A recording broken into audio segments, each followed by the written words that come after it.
For those of you who might not have noticed what's been going on with Steam over the past week or so, Valve has been busy doing their annual Steam Game Festival event.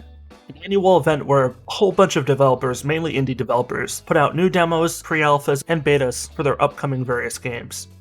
It's overall a great way of exposing a ton of people to a lot of up-and-coming games that might otherwise have had a somewhat difficult time attracting attention on their own. I only got to play a handful of games during the event, but one of the ones that stuck out very clearly in my mind was Kingshunt.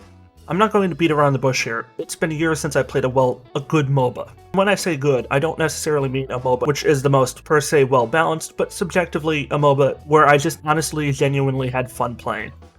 Two examples I could point to in the past would include Paragon and Heroes of the Storm. Kingshunt definitely leans more in the Paragon direction with a third-person point of view and a similar visual aesthetic that merges both gothic and futuristic attributes into a single, seamless style.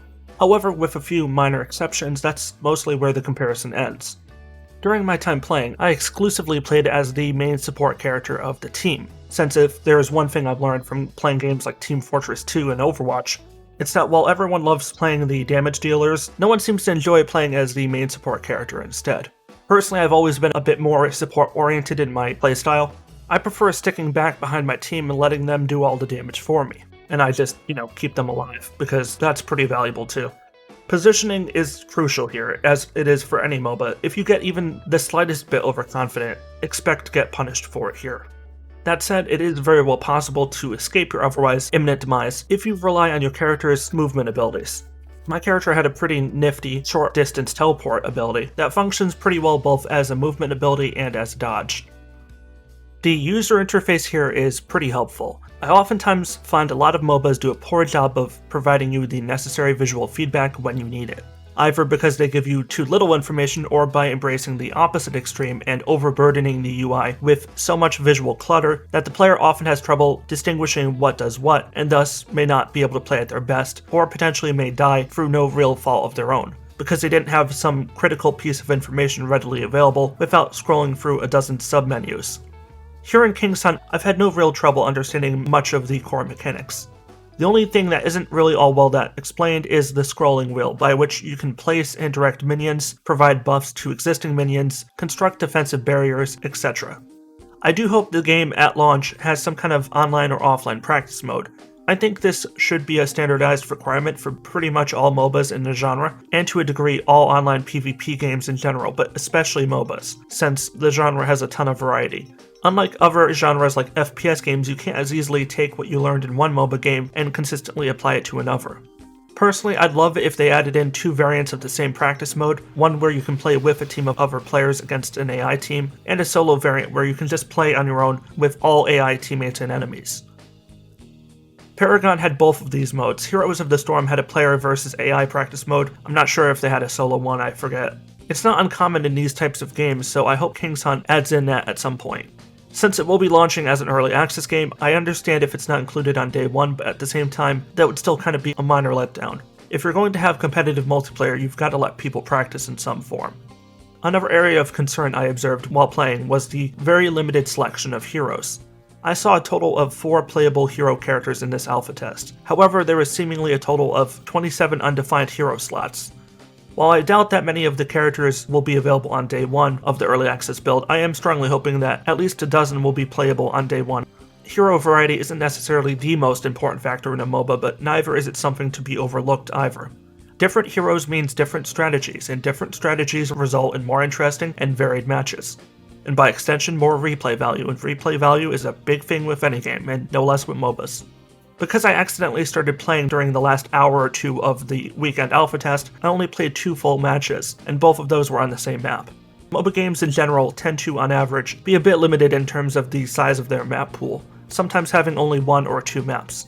I hope over the course of the Steam Early Access period for the game, the developers add in even just a handful of additional maps. Ideally, I'd hope for somewhere in the ballpark of between 4 to 6 maps, preferably 6, but I'll accept 4. But at the initial early access launch, I wouldn't be surprised if players only had 1 or maybe 2 maps to play on.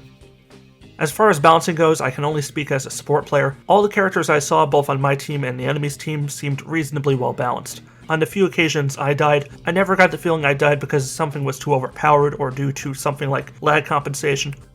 When I died, it was only because I got outflanked or outplayed by the enemy, either due to my own decision making in the moment, like if I got over aggressive, or because the enemy just caught me and my team by surprise, and you know what, that happens.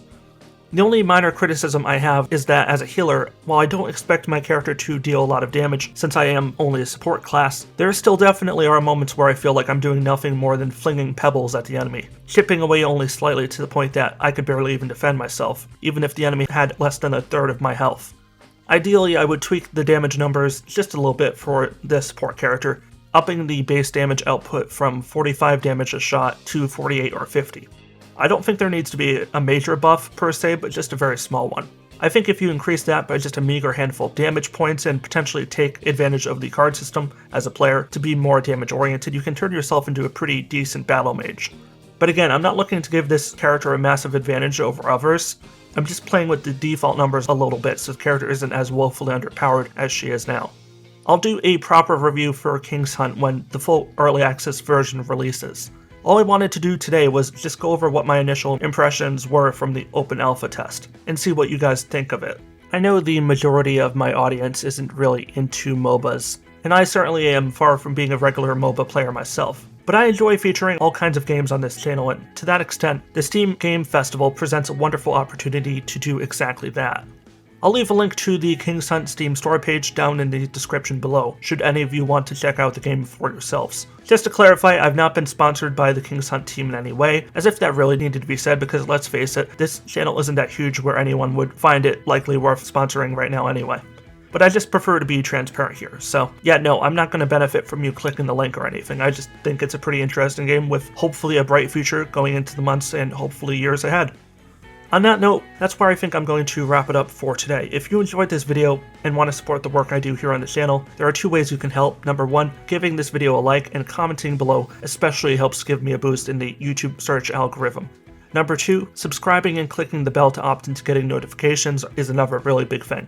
YouTube will not always tell you when my videos go live, otherwise they're really a pain in the ass about that. Subscribing and clicking the bell to receive all notifications will really help you find these videos in the future. It's not a perfect system, but it's the best we've got at the moment. My goal is to cross over 1,200 subscribers before Valentine's Day, preferably sooner. So if we can meet that number, that would really make all the difference to me. As ever, thank you to those of you that have already subscribed and opted into getting notifications. It's your support that makes all of this possible. This is WarriorDan signing out. Stay awesome everybody, stay safe, and peace out.